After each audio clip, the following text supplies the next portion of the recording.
បាទសូមជម្រាបសួរលោកគ្រូអ្នកគ្រូអ្នកដឹកនាំគ្រាបរិស័ទទាំងឡាយខ្ញុំលោកគ្រូ Charles McCall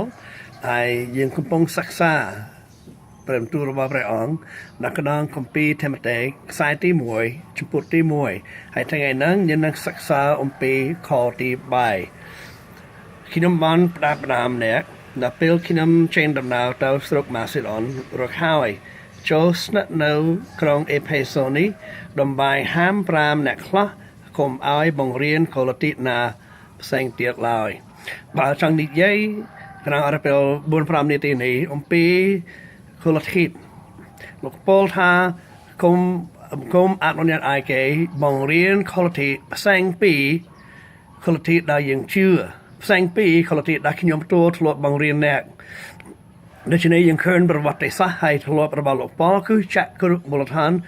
មួយចំនួនជាសេចក្តីបង្រៀនដែលពាក់ព័ន្ធនឹងកូឡាទីគ្រីបរិស័ទយើងហើយគាត់ធ្វើអញ្ចឹងដើម្បីការពារក្រុមជំនុំរបស់ព្រះយេស៊ូវជាក្រុមជំនុំមួយដែលមានចិត្តទៀងត្រង់ហើយមានកូឡាទីច្រើនប្រភេទដែលក្នុងនាមយើងជាអ្នកដឹកនាំគ្រីបរិស័ទជាគ្រូកង្វិលជាគ្រីស្ទជាព្យាការីជាអ្នកបង្រៀននៅក្នុងព្រះកាយរបស់ព្រះយេស៊ូវគ្រីស្ទយើងត្រូវបង្រៀនគេអំពីកូឡាទីដែលពាក់ព័ន្ធនឹងជាមួយព្រះហើយគេយល់ច្បាស់អំពីព្រះនៃសកលលោកយើងមានលក្ខណៈបែបណាយើងត្រូវបង្រៀនអំពីកូឡាទីដែលពាក់ព័ន្ធនឹងមនុស្សលោកយើងដែលមនុស្សលោកយើងជាមនុស្សបែបណាយើងជាមនុស្សដែលមានវិញ្ញាណប្រឡឹងរូបកាយយើងជាមនុស្សដែលជួបនឹងបាបយើងជាមនុស្សបែបណាហើយយើងត្រូវបង្រៀនគេអំពីកូឡាទីដែលពាក់ព័ន្ធនឹងអំពើបាបការសង្គ្រោះនិងសេចក្តីស្លាប់និងការរស់ឡើងវិញគ្រាចង្រៃបំផាត់ហើយកូឡាទីដែលពាក់ព័ន្ធនឹងជាមួយក្រុមជំនុំមានច្រើនលោកគ្រូហើយលោកគ្រូត្រូវសិក្សាលោកគ្រូអ្នកគ្រូត្រូវសិក្សាព្រះបន្ទូលរបស់ព្រះអង្គត្រូវអានសៀវភៅច្រើនហើយត្រូវរៀបចំថ្នាក់អធិប្បាយរៀងរាល់ថ្ងៃតែអរពេល52សប្តាហ៍ក្នុងមួយឆ្នាំមិនគ្រប់គ្រាន់ទេលោកគ្រូអ្នកគ្រូមានអរព្រគឺព្រះអង្គដែលមានឱកាសរាល់ថ្ងៃអាទិត្យដើម្បីអធិប្បាយនិងចែកចាយពីព្រះបន្ទូលរបស់ព្រះអង្គប៉ុន្តែអត់គ្រប់គ្រាន់ទេលោកគ្រូដើម្បីចាស់គ្រូមូលដ្ឋាននៅក្នុងជីវិតរបស់អ្នកជឿដូច្នេះលោកគ្រូអ្នកគ្រូវាចម្បាក់ស្ម័គ្រលោកគ្រូបង្កើតថ្នាក់មួយមានលក្ខណៈជាក្រុមការសិក្សាក៏បានសិក្សានៅក្នុងផ្ទះក៏បានឬក៏ថ្នាក់ប្រកាសថ្នាក់រៀនសូត្រនៅក្នុងក្រុមជំនុំរបស់លោកគ្រូអ្នកគ្រូប៉ុន្តែអ្វីក៏ដោយលោកគ្រូអ្នកគ្រូត្រូវរៀបចំថ្នាក់ដើម្បីបង្រៀនសិស្សបង្រៀនចាស់បង្រៀនថ្មីដើម្បីចាក់គ្រូមូលដ្ឋានរមុំដោយសារ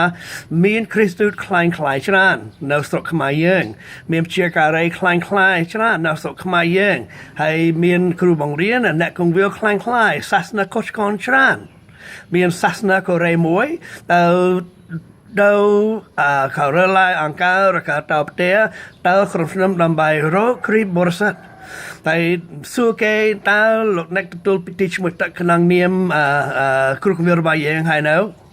មិនមែនទេត្រូវនេះគឺជាព្រះបន្ទូលរបស់ព្រះអង្គទៅមួយទៀតត្រូវគោរពថ្ងៃសាបាតហើយនៅអត់គោរពទេអត់ដឹងសោះអូនេះគឺជាអំពើបាបរបស់អ្នកត្រូវទទួលពិធីឈ្មោះទឹកសាសជាថ្មីហើយត្រូវគោរពថ្ងៃសាបាតហើយត្រូវចូលរួមនៅក្នុងក្រុមជំនុំរបស់យើងប៉ុន្តែដោយសារប្រជាជនដាវីសរបស់ព្រះអង្គអត់ស្គាល់កូឡាទីរបស់ព្រះយើងពួកគេធ្លាក់ក្នុងការលបួងរបស់គ្រីស្ទនិងគ្រូកងវិលខុសឆ្គងដូច្នេះវាច្បាក់សម្រាប់លោកគ្រូរៀបចំថ្នាក់មួយដើម្បីចាក់គ្រូមូលដ្ឋានរមុំនៅក្នុងចិត្តកំណត់តែសារសកម្មភាពដែលយើងធ្វើចេញពីអ្វីដែលយើងជឿដូច្នេះក្នុងនាមយើងជាអ្នកដឹកនាំគ្រីស្ទបរិស័ទយើងត្រូវផ្លាស់ប្ដូរចិត្តកំណត់របស់អ្នកជឿថ្មីដោយសារគេមានកំណត់ខុសឆ្គងពីសាសនារបស់គេសាសនាមុនដែលធ្លាប់កាលមុនគេមានចិត្តកំណត់ខ្លាំងខ្លាយខុសឆ្គងពីឪពុកម្ដាយគេមាន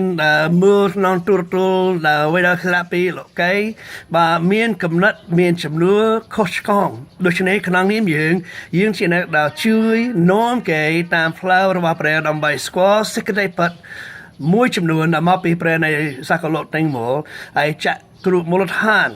ជាកុលតិរបស់ព្រះនៅក្នុងជីវរបស់គេសម្រាប់ក្រុមជំនុំទីរបស់យើងប្រើប្រាស់សៀវភៅមួយយើងហៅថាជីវិតដ៏ផ្លាស់ប្រែជីវិតដ៏ផ្លាស់ប្រែជាសាក់រឿងមួយអំពីបរិបទដែលអត់ទាន់ជឿ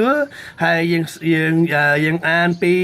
រឿងរបស់គាត់រហូតដល់គាត់រស់ដាក់ជឿនិងថ្វាយខ្លួនដល់ព្រះនេះគឺជាកុលតិដែលពាក់ព័ន្ធនឹងជួយ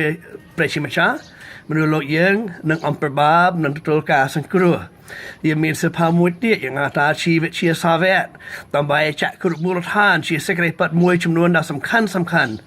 នៅក្នុងជីវិតរបស់គេយើងមានសភាមួយទៀតយ៉ាងថាជីវិតដ៏បម្រើយើងមានសភាមួយទៀតដែលអ្វីដែលព្រះគម្ពីរបង្រៀនយើងមានមួយទៀតអំពីសង្គ្រាមខាងវិញ្ញាណយើងមានមួយទៀតអំពីការផ្សាយដំណល្អក្នុងជីវិតរបស់យើងបានរៀបចំសភាច្រើនយើងបានរៀបចំនៅក្នុងប្រទេសកម្ពុជាសម្រាប់ជនជាតិខ្មែរយើងមិនមែនបកប្រែសភាដែលមកពីខាងក្រៅទេប៉ុន្តែយើងរៀបចំនៅក្នុងប្រទេសកម្ពុជាដែលពាក់ព័ន្ធនឹងវប្បធម៌របស់ជនជាតិខ្មែរដើម្បីចាក់គ្រឹះមូលដ្ឋានរមុំដូច្នេះយើងសូមដាស់តឿនលោកគ្រូអ្នកគ្រូរៀបចំមធ្យោបាយមួយដើម្បីបង្កើតសាវកដើម្បីបង្រៀនអំពីកុលតិរបស់ព្រះយើង